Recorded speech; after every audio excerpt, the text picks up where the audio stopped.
Yo les gens, c'est Shunner, je vais vous parler de ReZero Kara Hajimeru Isekai Seikatsu. Enfin, juste ReZero quand t'as la flemme. Bref, Terry, balance l'intro. だから今打ち破るのさそう明日を探る思い通を全力で自分使い尽くせ研ぎ澄まされた心で Bon, dans cet animé, on a 25 épisodes d'une durée de 24 minutes. Il a pour genre comédie, drame, fantasy, psychologique et romance. Son studio d'animation est White Fox, et je préfère te prévenir, ce manga est assez violent. Bon, l'histoire suit Natsuki Subaru, et comme j'ai la flemme de le dire en entier, je vais juste dire Subaru. Bref, celui-ci en sortant d'une supérette se fait transporter dans un monde fantaisiste. Putain, il en a de la chance ce fils de pute. Bref, à force de trop réfléchir, celui-ci se fait attaquer par la Team Rocket. Je vais dire des brigands. Bref, il se fait secourir par une femme de type elfe avec une beauté de type, si je la vois, elle va goûter mon canon. Bref, Subaru... Arrête avec cette blague, fils de fruit. Je disais, Subaru veut donc aider Emilia à retrouver une petite voleuse pour la remercier de l'avoir sauvée. Bref, en l'aidant, Subaru va mourir. Ouais, c'est pas ouf pour un héros, mais t'inquiète, il va réapparaître devant un marchand de pommes. Non, c'est un marchand de pommes. Ok, ta gueule. Bref, à chaque fois que Subaru meurt, il revient à un moment aléatoire qu'il a déjà vécu. Oui, comme un point de sauvegarde, mais là, contrairement à un jeu, bah tu souffres. Alors qu'est-ce que j'ai pensé de ReZero? Bah, c'est de la merde.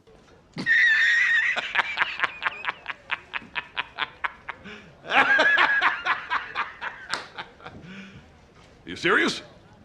Je rigole, hein. Non, plus sérieusement, Subaru est le personnage le plus relou tout animé confondu. Je peux venir au château avec toi, s'il te plaît? Non, tu peux pas parce qu'à chaque fois que tu viens, tu fous le bordel. Allez, s'il te plaît, en plus, je dois aller voir quelqu'un. Non. Bon, bah, j'y vais quand même. Sérieusement, entre les moments où il écoute rien à ce qu'on lui dit et les moments où il pète un câble, bah, difficile de l'aimer.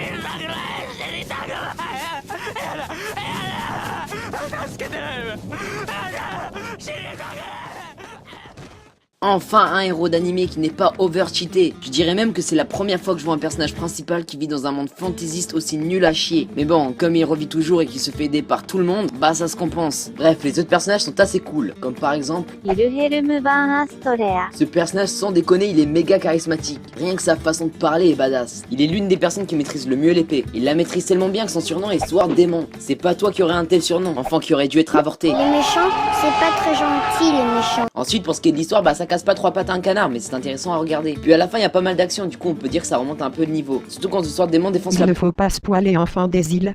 Ouais.